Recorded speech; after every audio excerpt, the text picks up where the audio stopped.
give us a cue here, or we're ready? Oh. Well, good morning, everyone. It's really a pleasure and an honor for me. My name is Nasser Kamel. I'm the Secretary General of the Union for the Mediterranean, which is a multilateral organization with 42 member states, the EU on one side, and the southern and eastern Mediterranean countries on the other. I will have the honor today of moderating this session with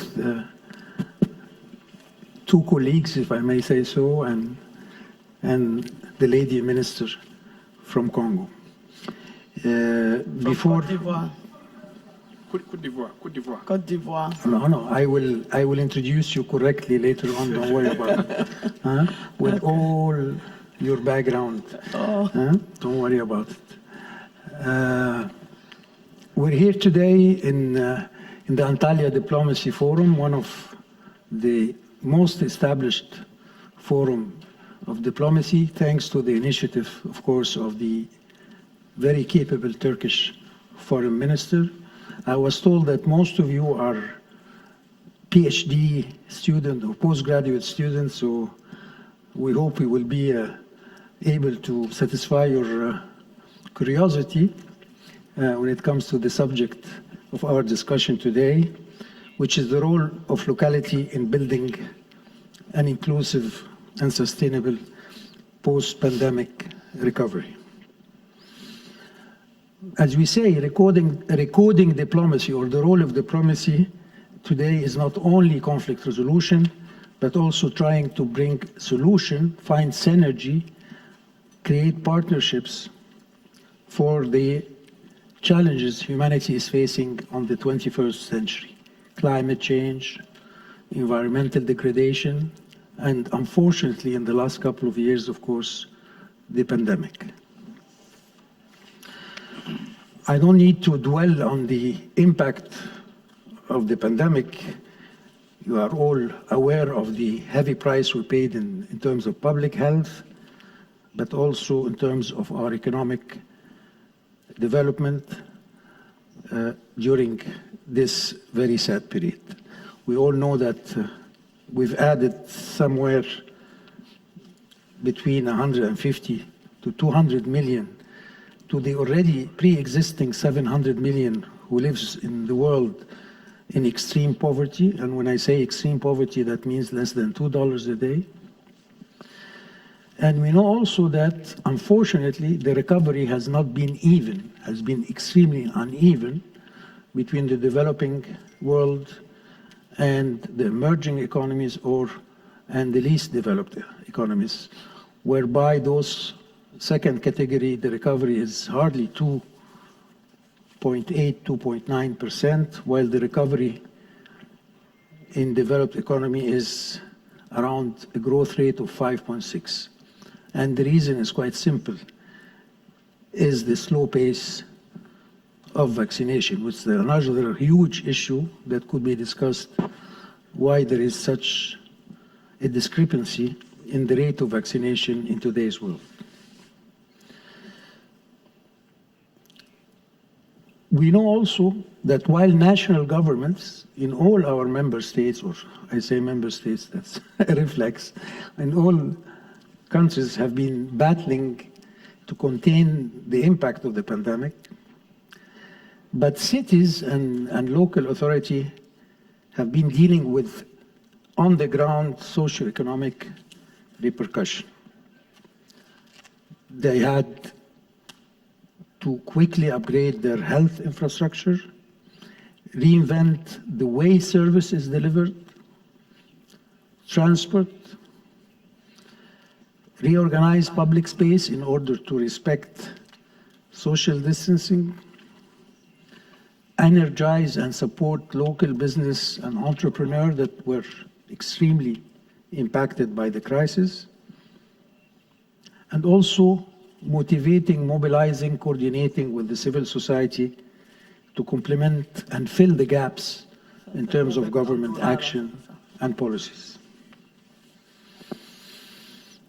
And nowhere where this is more true than our region. I'm talking now to my Turkish audience in the Mediterranean, where 60% of us Mediterranean lives in cities. And the number is bound to grow by 20% more in the coming years, where 80% of our population will be living in urban areas. So the motto, think globally, but act locally, is not a choice anymore. And we have seen it during the pandemic. That's why today, during this session, we're going to explore together best practice policies for what I would call an inclusive and sustainable post-pandemic recovery through local action, with 3 prestigious guests, which I warmly thank for being with us today. I will start with you, Madame la Ministre.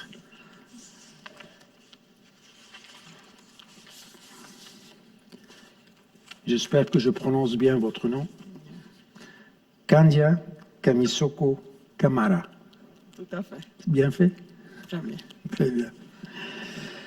Vous êtes ministre des Affaires étrangères, de l'intégration africaine et du diaspora. So you are the Prime Minister Mais avant of, tout, avec une longue carrière African Diaspora, comme ministre Minister de of l'Éducation, State, vous êtes African Integration éducatrice and par, Diaspora of the Republic of Cote d'Ivoire. profession, si je ne Actually, me you trompe pas. used to be the Minister of Une Education, longue carrière and aussi comme ministre actually you are de l'Éducation de votre pays, si je ne me coming trompe pas from non the plus. education Mais base. pour I moi, mean, you et are vous an êtes- education vous étiez person, and if I'm not conseiller wrong, du Premier ministre you de worked votre pays, as the le Côte d'Ivoire. Minister of Education in your country, Mais and you also worked as dans votre the parcours, ce qui consultant m'a- advisor to qui the a attiré Prime mon Minister attention, que in vous étiez un conseiller the municipal, Ivory Coast, if I'm not que vous mistaken. étiez, But the very first thing which deputy is mayor, very interesting for me vice-maire ou maire adjoint, je ne sais pas comment ça se is dit that en français. Adjointe au maire. you Hein, used ou to adjoint be au maire, as a governor dans la consultant, municipalité if I may say that. À Bobo, de 2001 In jusqu'à Abago 2003, municipality, you si were a votre consultant CV, of the est governor. correct. Et dans ce So contexte, if I was informed Madame la correctly ministre, in your resume that I am holding in my j'aimerais un peu hands, vous entendre so sur in this votre respect, expérience antérieure en tant que Madam, responsable municipal. firstly, I'd like to hear about your experience Comment vous pouvez nous with expliquer respect to your le rôle relations des about the municipalities? municipalités, des villes, We really would like to learn about your experiences. dans le contexte Can you please de explain the reconstruction roles of the après urban la municipalities? How can we evaluate them, especially quelles sont les after solutions possibles the pandemic? qui peuvent If we être want to, appliquées au if we niveau want to local reinvent them or re-explore them, what are the pour means that régénérer we can utilize and l'économie, localize? pour reconstruire What are the means that de can manière develop soutenable our economies et comment on in a peut assurer sustainable une way, I certaine mean? synergie What are these entre le means niveau and methods local et le niveau national. so that we can have avez la parole, Madame la synergy once again? What are these methods, means, and Merci, instruments? Monsieur le The floor is Secrétaire yours, général. madam. Je voudrais Thank you very much. avant tout propos vous remercier. Est-ce que Thank you very much, esteemed je vous arrête? Est-ce Secretary que tout le monde, General. everybody has So translation? I'd like to pause a bit. No?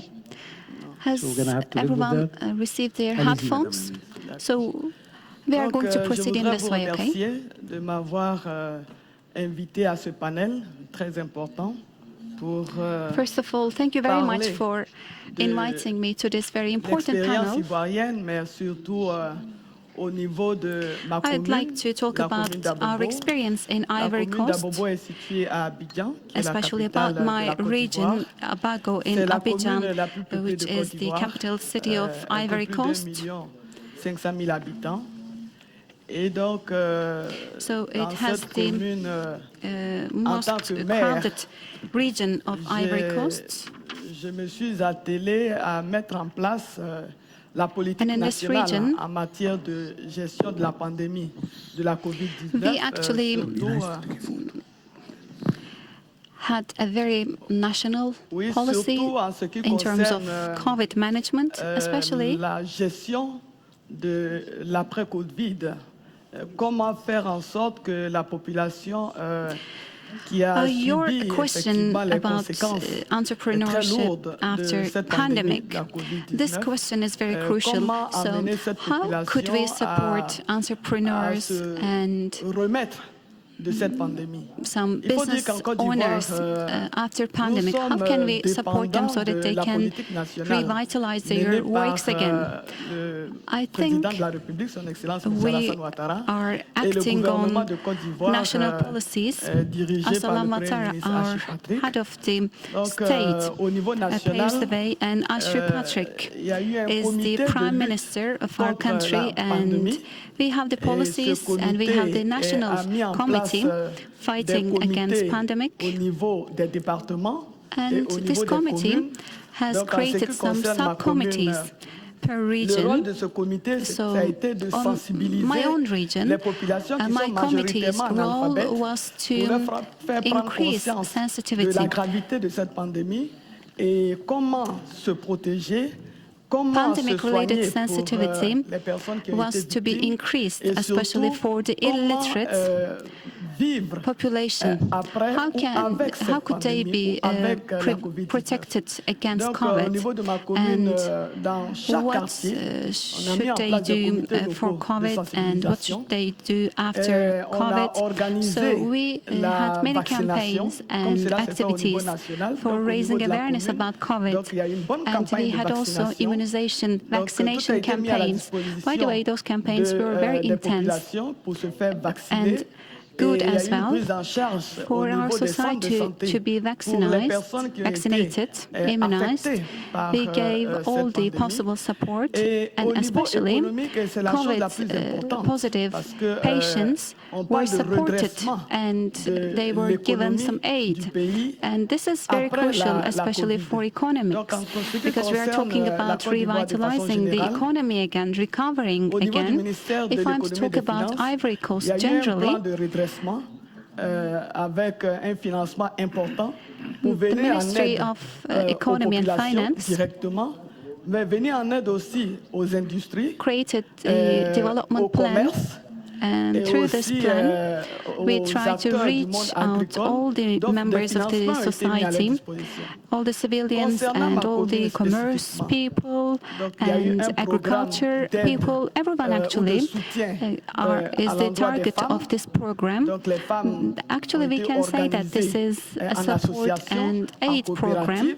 Elles ont involving bénéficié women de financement because women pour leurs activités. organized Les cooperatives jeunes among ont themselves bénéficié aussi for de their financement commercial pour leurs activities. projets. They were Il faut dire que submitted pendant la période some de economic la help, COVID, and le likewise we gouvernement a worked décidé, for the par youngsters as exemple, well. que les populations pendant une période Throughout ne COVID payent plus de period, factures d'eau et d'électricité. Cela a beaucoup soulagé les familles. Government, et pendant for la instance, forte période de la COVID, il a même été presented demandé aux certain propriétaires concessions, de logements compromises to de its différer society, le such as paiement not des loyers, parce wanting que les electricity populations bill avaient été contraintes d'arrêter de or travailler, some utility bills, de for se instance, confiner. and we wanted Donc, landlords l'eau et to l'électricité pendant plusieurs mois make their étaient gratuites payments pour les much more populations. flexible Les for the populations rental ne payments, payaient pas I mean, de because we loyer. know that through Les enfants this qui period, allaient à l'école, même dans many le people privé, could not il work était demandé and aux familles they did not de get ne any pas payer de salaries. frais de So scolarité we wanted pendant une a certaine more période. flexible payment Et à côté de schedule. cela, comme j'ai So dit, children les and familles ont youngsters, bénéficié so de some of financement. the Par youngsters exemple, and children, au their niveau des school femmes, il y a fees un fonds qu'on appelle le fonds were not paid. FAFSI, So qui avait people were commencé en 2001 exempt from avec 1 paying milliard, the aujourd'hui fees for est the à schools of their hauteur de children. milliard And in CFA. 2021, de francs we CFA. started a fund project Oui, 1 milliard de equal francs to CFA. 1 billion African Aujourd'hui, ce franc. fonds est doté d'un We initiated this budget de fund 25 milliards application in de francs CFA. 2021. Et donc, Today, ces fonds we reached sont up mis à la to disposition 25 des billions femmes of pour leur African permettre franc. de mener leurs activités This fund was génératrices de open to the revenus. use of Et en women. plus de cela, comme j'ai So in dit, this les way, jeunes ont vu leur projet women financial financé. means were Et tous ceux empowered, qui ont été enhanced, affectés and par la also pandémie, youngsters were notamment able to les get use of restaurants, these funds. les So, boîtes de nuit, in general, actually, etc. restaurants Puisque pendant and cette période, bars and il n'y avait pas nightclubs, so d'activité every de leur enterprise part, donc le affected by the gouvernement pandemic leur a were alloué able to des get use of these financements funds. pour compenser So, justement le manque à gagner. our Donc, government tout cela a permis aux populations, malgré la provided pandémie, chances de to continuer these quand même enterprises d'avoir un certain train de vie. to À recover l'économie and de compensate reprendre their losses. aujourd'hui à la Côte d'Ivoire de We continuer targeted son these chemin vers le enterprises développement to grâce continue à la their politique au works plan national, despite the mais pandemic. aussi So we can menée say au that niveau Ivory sectoriel. Coast Il faut savoir qu'il y a un comité même national de has lutte contre continued la cherté de la its vie qui a development permis programs on the de sectorial maîtriser basis thanks to these l'inflation et faire en programs. sorte que les populations ne When we subissent pas talk about énormément a committee les effets which is néfastes de la combating Covid against au or niveau de fighting la Côte d'Ivoire, against mais surtout au niveau local et COVID, singulièrement au one niveau of de the ma main commune que je targets dirige of en this tant que committee maire, is la to commune d'Abobo. prevent Parfait, merci, Madame la inflation Ministre. and Very to interesting soften answer, the which effects shows of that COVID-19, and we have government to and local remember authority that. can apply the right policy and coordinate between those policies. Having said that, we have to admit that sub-Saharan Africa, because of this global picture of vaccination, is below 7 or 8% in terms of vaccination. And this has had a very negative impact overall in that region. When we talk about the southern Mediterranean region, we're talking about 25 to 30%. Up north, we're talking 70 to 80%. This uneven picture will have a medium-term and long-term impact. And with all the right policies, like the one explained by the dear minister, I'm not very sure we would ensure an even recovery throughout the world. Let me move to our second guest and a colleague of mine, if I may say so, yeah? His Excellency Lazar Komenscu, maybe I mispronounced again. Komanescu, who is, of course, the Secretary General of the Black Sea Economic Cooperation, which is also a regional, international, or regional multilateral, to be more accurate, organization, focusing, of course, on multilateral political and economic initiative aimed at fostering cooperation, peace, stability, and prosperity in the Black Sea region. His Excellency, of course, is a long-standing professional and career diplomat whose career has led him to occupy the post of Foreign Minister of his very proud country, Romania, twice, last time between 2015 and 2017. Your Excellency, with your overview of the Black Sea countries, what kind of best practice do you see relevant in terms of building a strong post-pandemic recovery? And the second part of the question maybe is a bit difficult, I know, because I am in the same boat as you are. What could be the role of, and maybe this question is for the three of us somehow, the role of an intergovernmental organization such as yours in scaling up those practices and try to encourage countries to replicate them? The floor is yours, sir. Well, first of all, let me start by thanking the organizers for inviting me to this very prestigious forum, and for that I'm most grateful to Minister Mevlut Cavusoglu. Also, I'd like to say that I'm very pleased to be here in Antalya. Not least, it offered me the possibility to get out of the snowstorm in Istanbul and come here in a much, let's say, friendlier in ecological terms speaking, environment. And last but not least, I'm very much grateful for being given the opportunity to be part of this distinguished panel and to have an old-time friend and, yes, a colleague I can confirm as our moderator of today. And now, dear Nasser, before trying to give an answer to your question, which I find the most justified, let me, let's say, make an introductory remark of a rather more general nature, and back to the topic of our panel.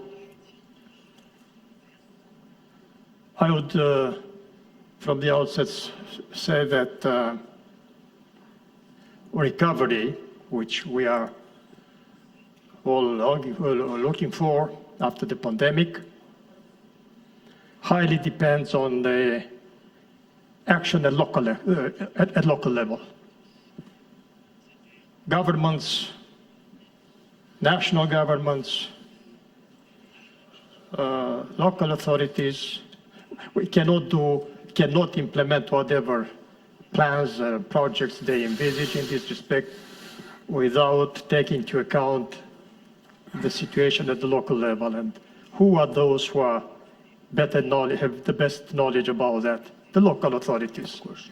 And I would add, local actors, because it's not about just authorities, be they local, regional, national. It's about the actors, starting from every individual. And here I would like to stress the extreme importance of, when I talk about local actors. On one side, the civil society, representatives of the civil society, and very important as well, we are talking about economic recovery. You cannot do that without involving the business people, the entrepreneurs.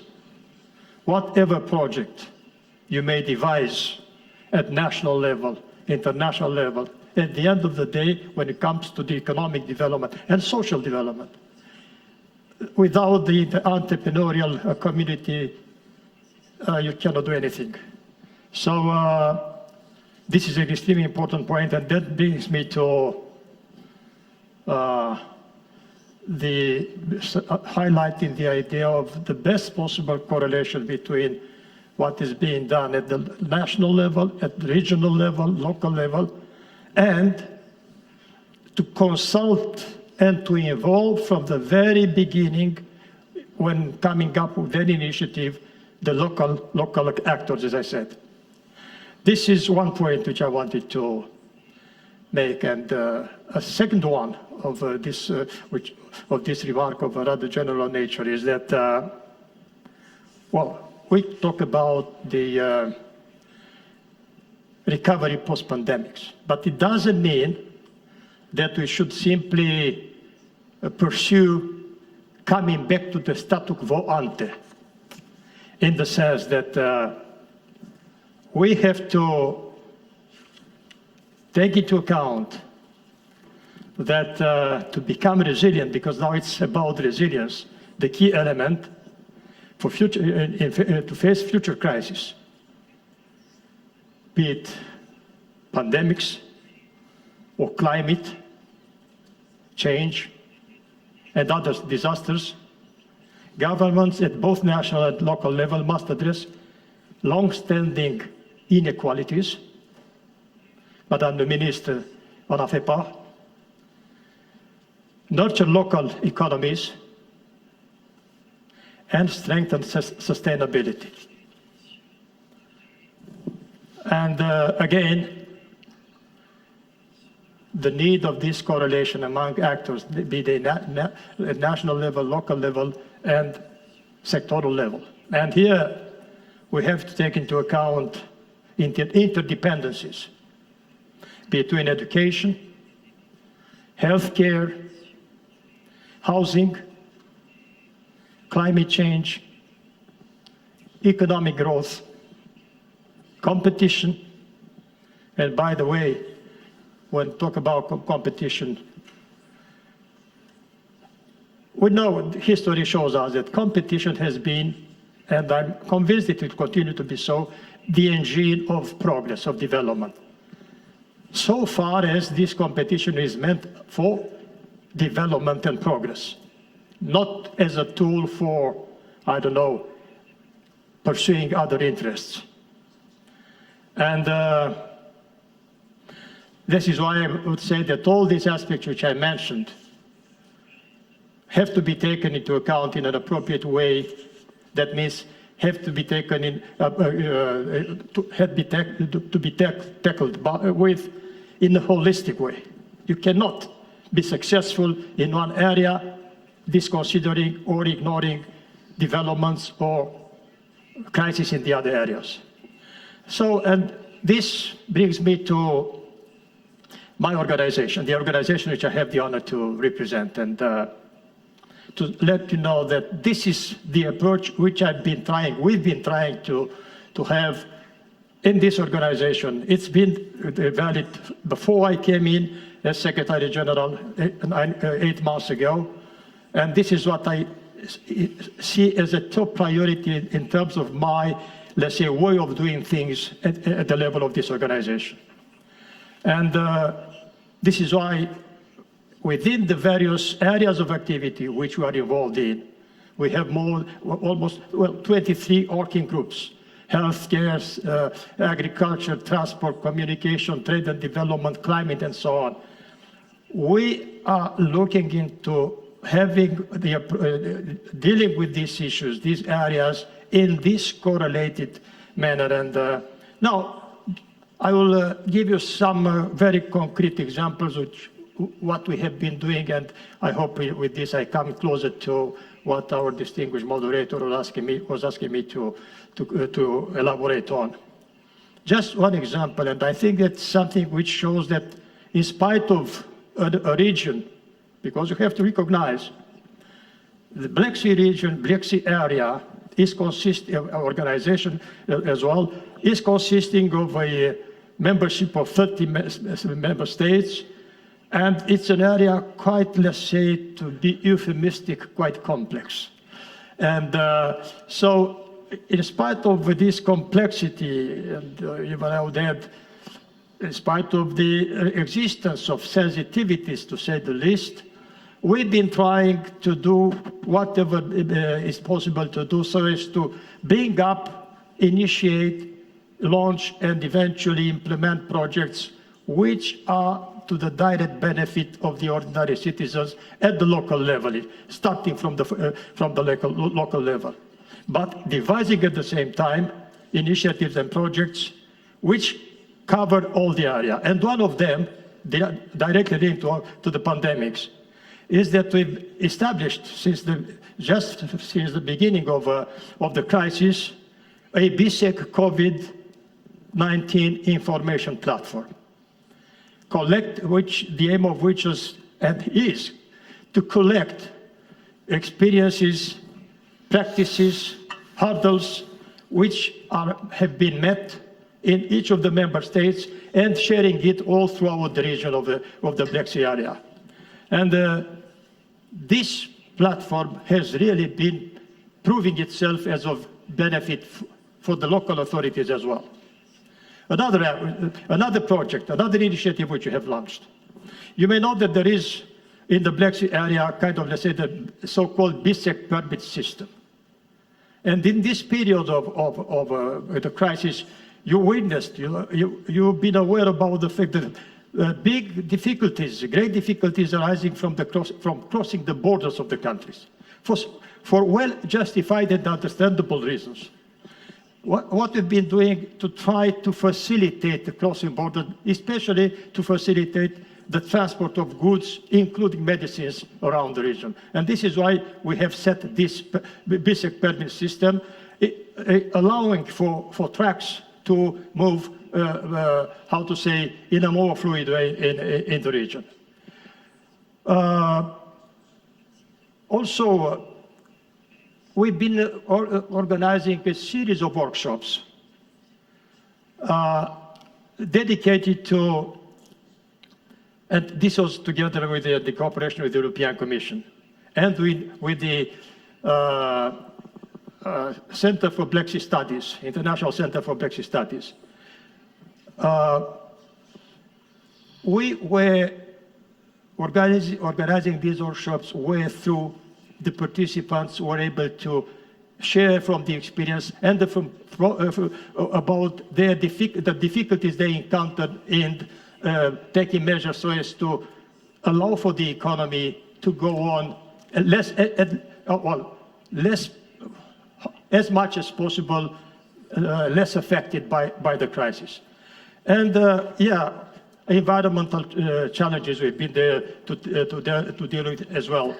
Particular attention we have been given to the SMEs. And we are producing now regular surveys about the SMEs' needs, priorities, and problems they encounter in the BISEC region. Helping the SMEs to swiftly aim innovation and digitalization. And, well, in energy sector, I don't want to take too much of your time. There are many other areas which I could mention to you. But I would stop before concluding. Just one further remark is about an extremely important point which is directly linked to the economic recovery. Facilitating trade among the region, within the region. And there is an initiative which is almost finalized, and we hope that in the near future, though, as I said, given the environment we are witnessing these days, we may, be as realistic as possible. But nevertheless, we have launched an initiative which is almost finalized, the adoption of a trade facilitation strategy of the BISEC region. With this, dear moderator, I will stop because I know the time is limited. There are many other things which I may mention to you, simply to say that all these have been conceived and are looking at from a longer term perspective. We are trying to look beyond the current state of facts. Thank you very much. Thank you very much, Your Excellency and dear friend. And I'm sure on the follow-up question we can come to some of those examples, but what you just mentioned are how a multilateral regional organization can be useful and working directly to benefit the citizen, as you said, at the local level. You talked about trade, and this is maybe another subject. I don't know if it's for today, but the whole idea of onshoring, or bringing production center closer to home, instead of relying on a 7,000 mile supply chain. This crisis have shown the need for investing regionally instead of investing globally. I'm not saying globalization is not there to stay, but we need to be more regional. So going to another regional multilateral organization, His Excellency Isiaka Imam, who is, of course, as you all know, the Secretary General of the G8 organization, which comprise an extremely interesting group of countries, because those are among the fastest growing emerging economy in the world, and which are Turkey, of course, Indonesia, Iran, Malaysia, Nigeria, Pakistan, and Bangladesh, if I'm not mistaken. Of course, you are a veteran career diplomat with an extensive experience in Asia, the Arab world, Africa, Latin America. You've been all over the place, Your Excellency. So, in your capacity, Secretary General, in a region that you are in charge of nurturing cooperation within it, that comprise some of the largest cities in the world. Lagos, as far as, because you are from Nigeria, Cairo, Istanbul, Jakarta, Manila, just to mention a few. What are the challenges that stood out in the context, of course, of those huge mega cities in managing COVID-19?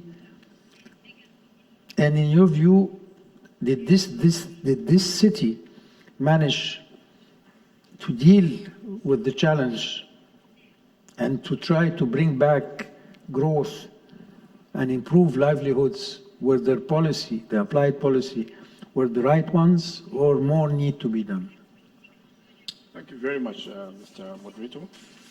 Firstly, let me congratulate and commend the government of the Republic of Turkey, especially the Minister of Foreign Affairs, for organizing this event. And I think it's very commendable, and it's coming at the right time. I think I understand this is the second edition of this event. It's a very commendable multilateral initiative, which is very unique, in itself. It's one of the very few platforms in the world that I've seen so far in my career in the Foreign Service. It's very, very unique. One of the very few platforms I've seen that promotes multilateral engagement.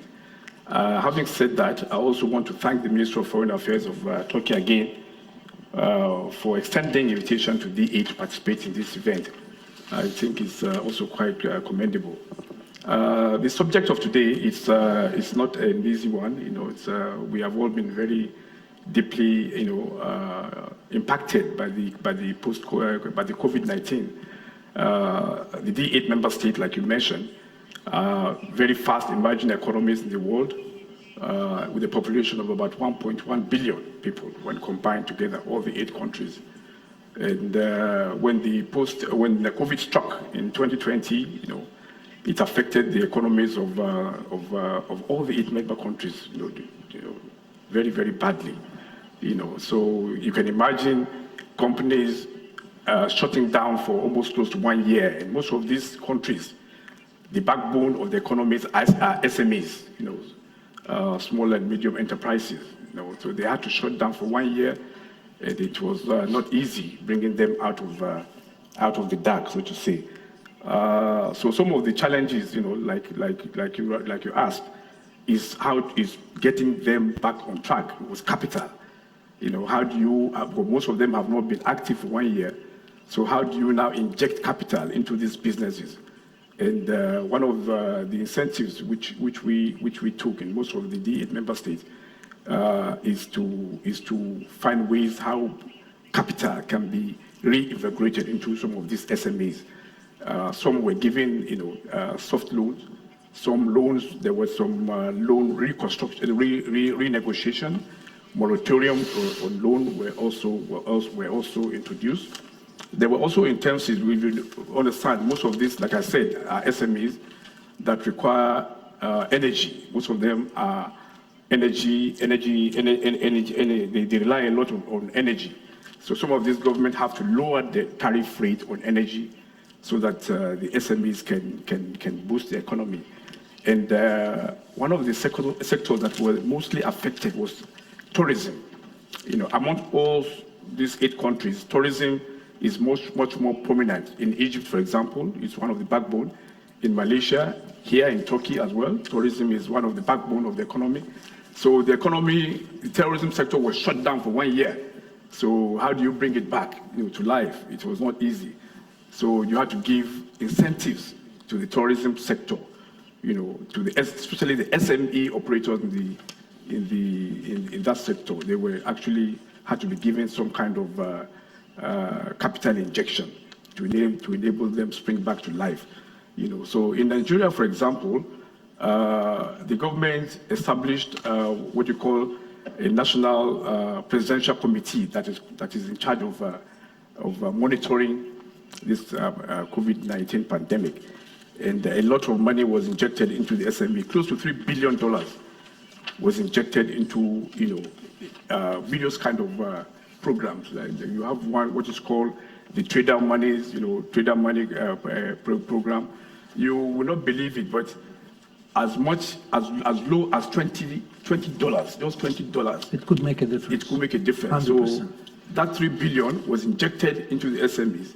some of them got as little as $20, but it made a lot of The same way we saw with microcredits. I mean, it made a lot of difference, in the operations. So those were some of the mechanisms that we use in the D8, is to find ways to inject capital into the SMEs to see how they can be brought back to life.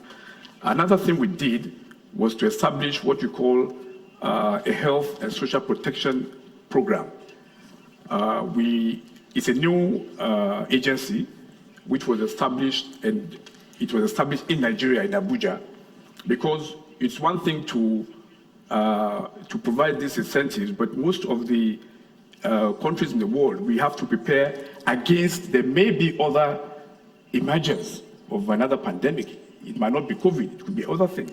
So that's why we now thought in D8, why not establish a permanent institution, to prepare against this kind of thing, coming again next time. So we established a health and social protection program, which is based in Abuja, in Nigeria, to monitor and do research and come up with initiatives in case this kind of thing comes up again. Another thing we did, like my colleague in Big Step mentioned, we also have a preferential trade agreement, which is about to be concluded. It's a preferential trade agreement which will allow all the 8 member countries to trade among themselves. You can imagine if a market of 1.1 billion, which is very close to the population of China, very close to the population of India, if they could trade among themselves at preferential rate, of terms of trade, the kind of turnover that will come, to the benefit of these countries. By the time the PTA begins to become operational, it will be a win-win game for D8. And like some world leaders have noted, that D8 will become an economic powerhouse to be reckoned with by the time the PTA becomes operational. I think I'll stop there for now. thank you. Thank you very much. Thank you for being brief in your answer, because if I'm not mistaken, we have 15 minutes and we need to give the floor the chance to ask a couple of questions. So I'll ask one question for Madame la Ministre and the same question for both of you. And I hope to get a 30-second, 1-minute answer before we move into our audience. Madame la Ministre, vous avez en partie répondu à ma deuxième question pendant votre réponse à la première. Alors, So actually, you have already answered my second question while you were answering my first question. For that reason, I'm going to ask a general question instead. So you are coming across with challenges, especially the lack of vaccination, not only in Ivory Coast, but in Africa in general. You have had some problems in reaching the vaccines. So I'd like to ask a question about that. Votre pays et d'autres all of your plans, all of your measures, pour faire face à la crise. And I know that everything in your country has been affected by this. So how did you cope with this crisis? What was the program that you had adopted to cope with this problem, and what was included in the plan? Thank you very much for your question.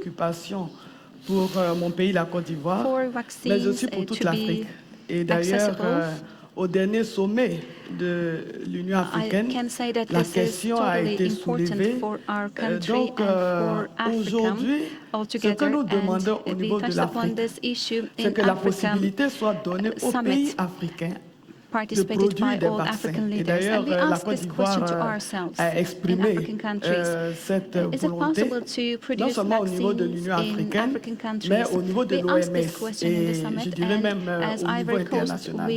Il est important que nous puissions avoir des vaccins, produire des vaccins. Et aujourd'hui, nous en avons les capacités. Je prends mon pays, la Côte d'Ivoire. Aujourd'hui, nous fabriquons les tests antigéniques. Donc, les vaccins, les tests rapides. Et aujourd'hui, nous avons tout un plateau technique peut le faire. Nous avons aujourd'hui des médecins, des professeurs, des chercheurs, des scientifiques très outillés, très compétents qui peuvent le faire.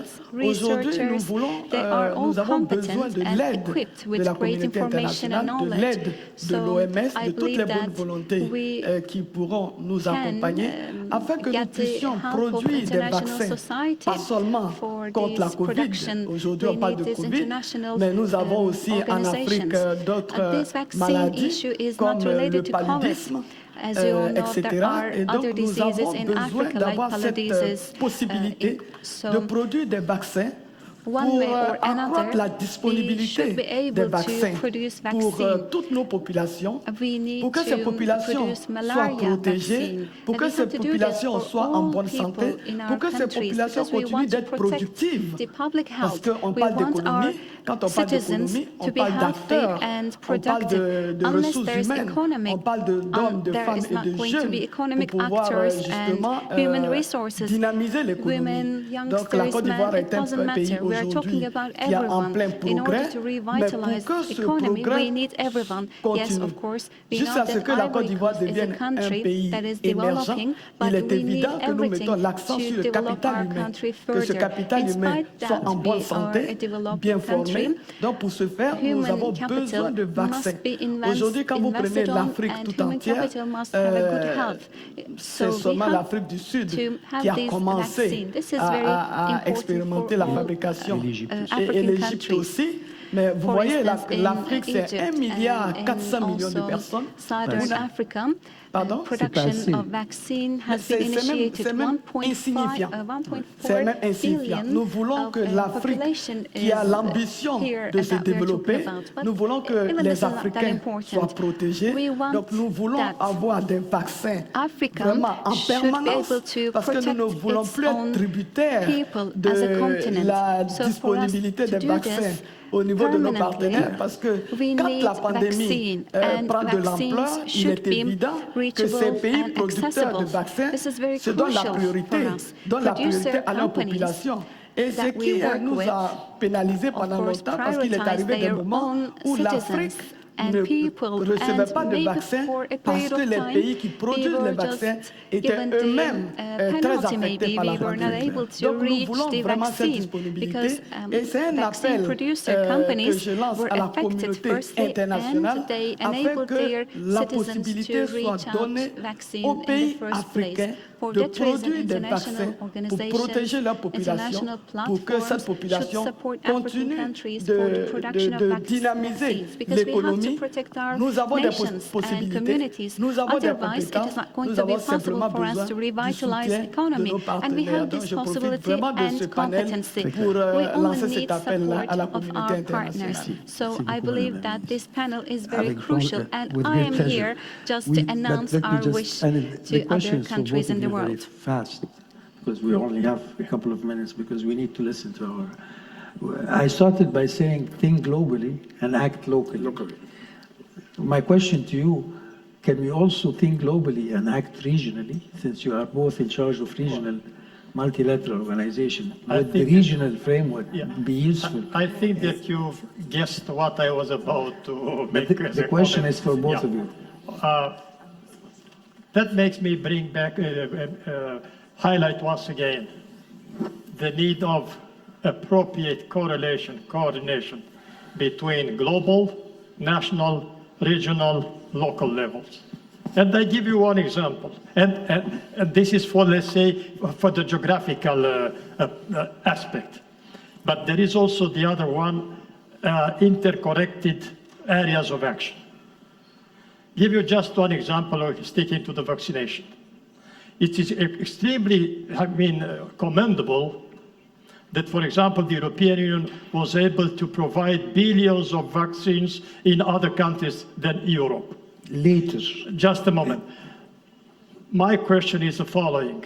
Has that very, very welcome measure, action, been accompanied by measures aiming at providing the service network where through these vaccines be spread all over the places where they are needed? And there, I'm afraid that it's one of the areas where we can draw lessons learned for the future. Always devise this type of actions in a very holistic way, as I mentioned. I witnessed in my country, something like this. Vaccinations were there, but at a certain moment in one, let's say, remote part of Romania, it was impossible to bring the vaccinations there because of the lack of infrastructure and so on. Very clear. Stop here. Thank you. Thank you very much. Like the Honorable Minister, my colleague from Cote d'Ivoire said earlier on, vaccine should not be only for COVID. You also develop vaccine for other ailments like malaria and what have you. And we at the D8, we're already thinking beyond COVID. Like I mentioned in my statement, we have an agency which is dedicated only for health matters, HSP, which is based in Abuja. And that agency is mandated to do research works. So not only for COVID, but even for emerging diseases. So I think, like you said, we need to think globally and act locally. At the regional level, we need to cooperate and find, solutions at the regional level, which could now be shared with the rest of the world. That's a very concise, clear, to the point answer, Your Excellency. I will just add to you, even at the level of the Union for the Mediterranean, our research and innovation platform has put aside 150 million euros with 3 priorities. One is health, which 2/3 will be dedicated to health. And the 2 other priority, of course, is digital transition. It is related to the pandemic because we have seen the importance. And the 3rd one, which is the overriding challenge, we are all facing climate action. So we are all in the same, at the same wavelength when it comes of what we can do together to improve the situation. Mr. Moderator, just one thing, just a minute, just 1 second. You mentioned something about digital investment in digital communication. It's very, very critical. Digital transition, yes. Digital is very, very, very transition, very, very important, because we realize that the COVID has actually, it's a wake-up call that we need to invest. People were locked up for 1 year, and most people now were now working from home. Exactly. We discovered at the D8 that there was not enough investment in the digital area. So we need to invest in digital economy, expand our broadband and ICT matters. Thank you, Your Excellency. Well, we have between 5 and 10 minutes, unfortunately, to take a couple of questions from our very attentive audience. So I don't have translation, so can I have translation so I can, because can you hold a second, please? Because if they don't understand the question, they cannot answer. You're going to speak in Turkish, you said. Can we have translation? Is anybody else wants to ask a question in English, and then we'll come back to the lady? Okay. We'll come back to you, lady. Huh? Just for the... Yeah. Thank you so much for being here, first of all. My name is İsmail Utku Canturk. I'm from Akdeniz University, Department of International Relations. I'm a PhD student, and I would like to ask a question to Mr. Comanescu. I hope I'm not butchering the pronunciation of your surname. I did. You don't. It's okay. Comanescu. Yes, Comanescu. It will. So in my master's thesis, I discussed a lot about the importance of harmonizing the central and local policies in order to combat the detrimental effects of the climate change, and pandemic was among the issues that I discussed about. So I want to ask a question that is specific for Black Sea region, and what do you think is the most pressing issue in the Black Sea region right now, that if we fix that one, the rest will follow suit, and everything will start setting in stone, basically? Because aside from the current Russian-Ukrainian conflict, of course, like in a more general context, I was curious about that. Thank you. You need a couple of days. He needs a couple of days to answer your question. I think I've got, let's say, the substance of your question, and I would simply say that the Black Sea Economic Organization, Cooperation Organization, as the title shows, indicates, it's an organization for economic cooperation. And if we talk in terms of economic cooperation, we do consider that, of course, not being blind about what's the latest developments in the region, there are still possibilities for making use of the opportunities which the economic cooperation gives, so as to also contribute to the, let's say, confidence building in the region. And that is also related to the good correlation between international, national, and local level. And I'll give you just one example, which for me speaks a lot about how the organization can contribute to, let's say, alleviating difficulties in the region. Together with the European Commission, we as the BISEC, and also with the local authorities in Istanbul, more precisely the ones in Sarıyer, where my organization has the headquarters. We've been developing a project aimed at solving a small bit, a part of what is, in my opinion, one of the most serious challenges in economic and ecological terms the Black Sea is confronted with. It seems that the Black Sea organization is one, if not the most polluted area sea in the world. And with this small project, which we see it as a pilot or as a seed project, we succeeded in implementing a project for the cleaning of the Black Sea coast around Sarıyer, and to make of the litter there from kind of, let's say, recycling materials for producing kits for the school children from the Sarıyer area. I was participating in the inauguration of this project, and actually also almost at the end of the project with good results, distributing kits to the kids. And they, believe me, I was deeply impressed by the way how the local authorities, the parents of the kids, and the kids looked at that as something concrete that the BISEC organization can do. So, and I think that this is something which may make others think a little bit deeper when it comes to how to look at the region as a whole. Thank you. Please, your question. Evet. Öncelikle ülkemize hoş geldiniz. First and foremost, thank you very much for being here. Since the beginning of your speeches, you were talking about the measures, which is about economic and physical health. We're talking about paying the bills, the importance of vaccines that everybody can access to public health. But the pandemic has, on the other hand, shown us another reality. Donanımlı birey, fiziksel, sadece fiziksel değil, psikolojik ve zihni anlamda da donanımlı ve güçlü birey kavramını önümüze getirdi. Çünkü eve kapanmalar, yaşanan sosyal, ekonomik sorunlara karşı direnç göstermemiz gerektiğini bizlere öğretti. Yapılan çalışmalarınız arasında ilerleyen süreçte toplumların psikolojik anlamda da güçlenmesini sağlayacak projeleriniz oldu mu, olacak mı? Did you have any kind of a project that is dealing with the psychology of people in such crisis, Mr. Amin? The question is for you, actually. Mr. Imam, you meant...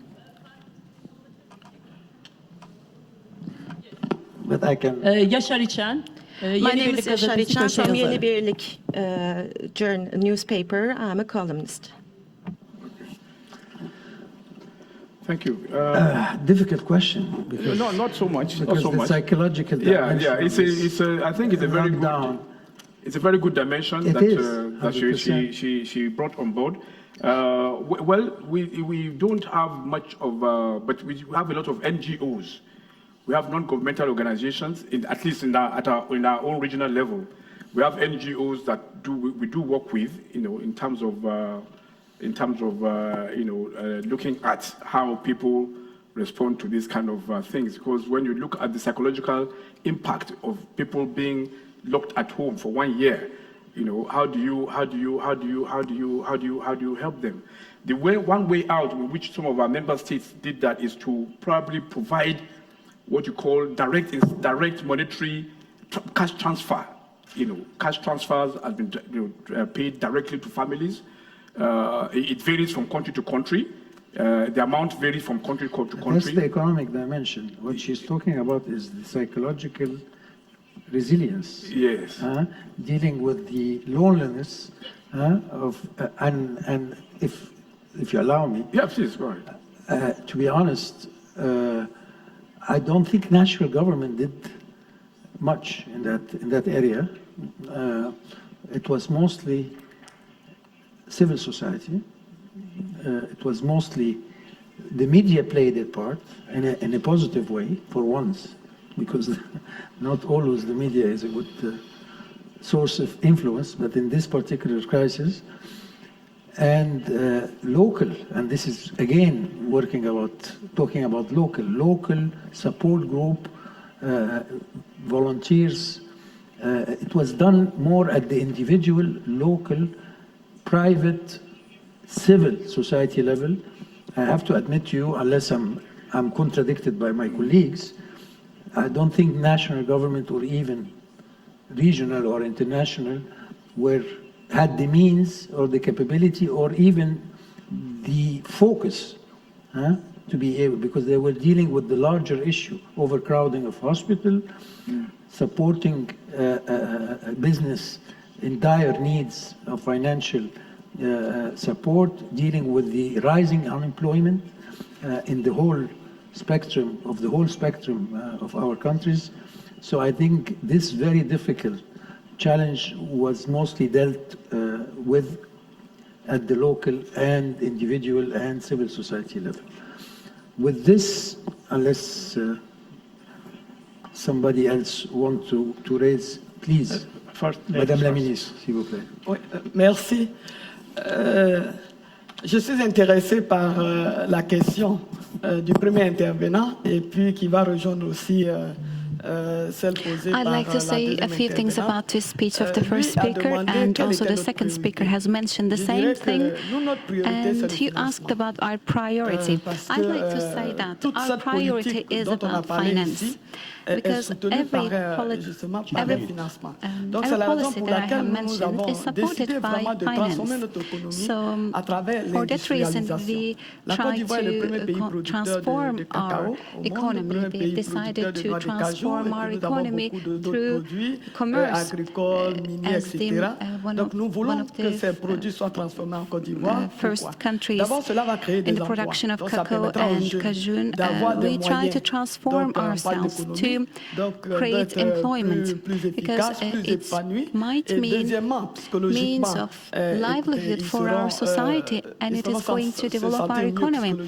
And secondly, people can actually feel themselves better psychologically. In terms of sending children to school, we try to help the parents, because it has actually taken the burden on the shoulders of the families, and we've tried to help the SMEs, and at the end it has helped youngsters and people feel themselves better. And economic resilience was created for economic improvement was to be possible. We needed everyone in the country, and we all needed finance. It can only be possible through finance. For people to live better, to feel well psychologically, and to contribute to the development of the society, we needed to do that. And as I have repeatedly mentioned, finance is a priority for us, because in terms of the vaccination, as you all know, there are many things have been made up to this day. Turkey African Summit has been made. For instance, Turkey presented 1 billion dosage of vaccination to African countries. A lot of partners did the same thing, but I'd like to thank Turkey for their kindness. But we need to be given chance for production of vaccines. It is not only about COVID-19 pandemic, but for other pandemics, we have to be producing vaccination as well. Now we're going to conclude our session. Thank you very much for participation. Deep appreciation for your participation. Thank you. For the Foreign Minister of Turkey for organizing this outstanding. I mean, even the the physical dimension, not to mention the impressive list of participants in all the panels that are going to take place during the next couple of days, the quality of the audience that we have, and end up by thanking you all, Excellencies, Madame la Ministre, and our Secretary Generals who are present here for being with me. And I've been honored actually to be part of this exercise, and thank you very much for your attention. Thank you.